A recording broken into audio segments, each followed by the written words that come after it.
시작하기에 앞서 구독과 좋아요 안 하셨다면 구독과 좋아요 꼭 한 번씩 부탁드립니다.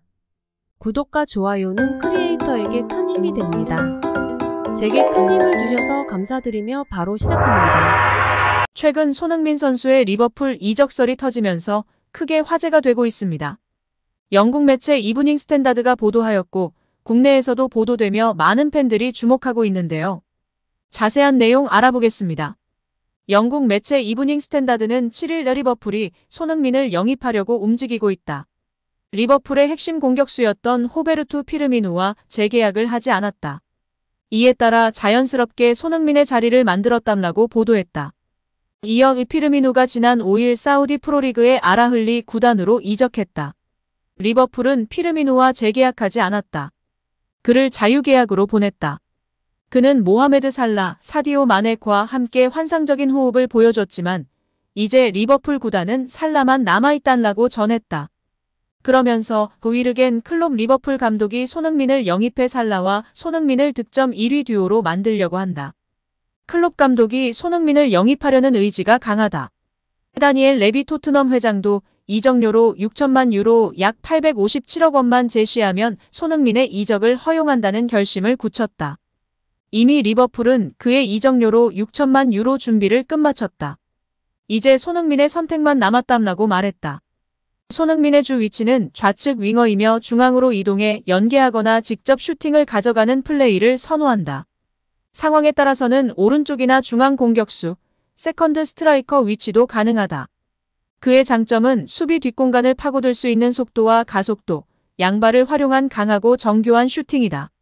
그는 오프사이드 라인을 깨고 득점하는 라인 브레이킹에 능하고 페널티 박스 내 공간적 여유가 충분하면 지공 상황이더라도 패스받고 슈팅할 수 있는 위치로 적절하게 이동할 줄 알며 중거리 슈팅을 양발 모두 정교하게 구사한다. 고 보도하며 많은 팬들의 기대감이 높아지고 있습니다. 일단 국내의 한 축구 전문가는 일단은 손흥민 선수 이적 얘기는 작년에도 재작년에도 나왔었어요. 레알 마드리드 관심이 있었다. 바이에른 뮌헨으로 간다는 소리가 있더라. 이런 얘기가 있었는데 사실은 손흥민 선수 이적에 관해서는 앞으로 좀 더 지켜봐야 돼요. 그런데 중요한 것은 이런 거예요. 현 소속팀인 토트넘의 입장에서 봤을 때 주전 공격수인 해리 케인이 떠나갈 게 거의 확실하거든요. 거기다가 손흥민까지 내준다? 그러면 공격을 누가 하죠? 만약에 해리 케인이 정말로 바이에른 뮌헨 얘기가 있는데 간다면 저는 최고 경영자가 레비인데 그 사람이 과연 손흥민 선수를 과연 내줄까? 물론 여기에서도 돈의 논리가 지배를 해요. 만약에 정말 많은 돈을 지불을 한다. 그러면 갈 수도 있겠죠. 그런데 그게 아니라면 제가 보는 견지에서는 리버풀이 원하는 것과는 별개로 토트넘이 과연 놔줄까? 그런 의문이 좀 든다며 조심스러운 입장을 보였습니다. 재차 앵커가 질문을 이어갔는데요. 레비 회장 말씀하셨는데 다니엘 레비 토트넘 회장이 이적료로 6천만 유로를 제시하면 손흥민의 이적을 허용한다는 결심을 세운 것 같다라는 기사가 나오기는 했어요. 그러니까 6천만 유로의 가격은 우리 돈으로 857억 원 정도. 그런데 앞서 저희가 돈의 논리가 있다고 했잖아요. 만약에 6천만 유로를 리버풀이 지불할 수만 있다면 손흥민 선수를 보낼 수도 있는 게 아닌가 싶은데 생각이 어떠신가요? 이에 대해 그는 그런데 첫째, 6천만 유로를 과연. 왜냐하면 작년에 누네스라는 선수를 6천만 유로에 영입을 했는데 작년 시즌에 별로 활약이 안 좋았어요. 그러면 그 선수는 어떻게 처리할 것인가? 여러 가지 문제가 많아요.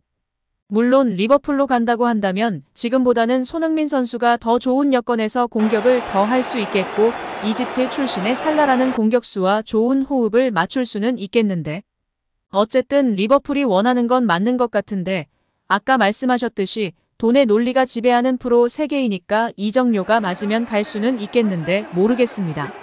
조금 더 이 부분은 제가 사실은 딱 말씀드리기가 쉽지 않은 게 좀 더 지켜봐야 되겠다. 아직은 안개 속이다. 이렇게 봐야 될 것 같아요. 라며 답변하였습니다. 일단 다시금 리버풀 이적설이 나왔다는 것이 계속해서 지켜봐야 할 상황인 것 같습니다. 이적시장 최고 공신력의 로마노 기자의 보도가 아닌 이상은 다 이적설인 상황인데요.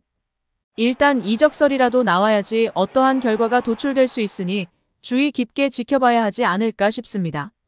또한 영국 리버풀 지역지 리버풀 에코는 4일 리버풀의 미드필더진은 강해지고 있다. 리버풀은 기술적인 재능이 있는 맥알리스터와 소보슬러이를 영입했다. 공격 2선의 위치에 전방 압박을 펼칠 것이다. 공격진에게 볼을 배급하거나 득점을 하는 역할도 맡을 것이다. 클롭의 리버풀은 그동안 미드필더진이 심각하게 부실했었다고 언급했습니다.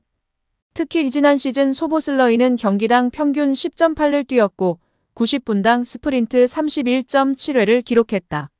심지어 부상도 잘 당하지 않았다. 부상으로 결장한 경기는 고작 한 경기였다. 소보슬러이는 리버풀 클롭 감독의 압박 머신이 될 수 있다며 소보슬러이는 리버풀에서 메인 플레이메이커 역할을 맡을 것이다. 기술이 뛰어나고 신체적으로도 강하다. 세트피스 처리 능력과 크로스도 뛰어나다. 유럽에서 가장 기술적인 미드필더 중 한 명이고 클롭의 리버풀에서 공격형 미드필더 역할을 맡을 것이라고 점쳤습니다. 여기에 공격진에도 무게감을 더할 것이다. 많은 공격수가 있지만 살라를 제외하곤 모두 제 몫을 하지 못했다. 다음 시즌을 위해 무게감 있는 공격수를 영입할 것이다. 이전부터 주시해오던 손흥민이 영입 타깃이다. 이미 클롭계인 합의를 마쳤다.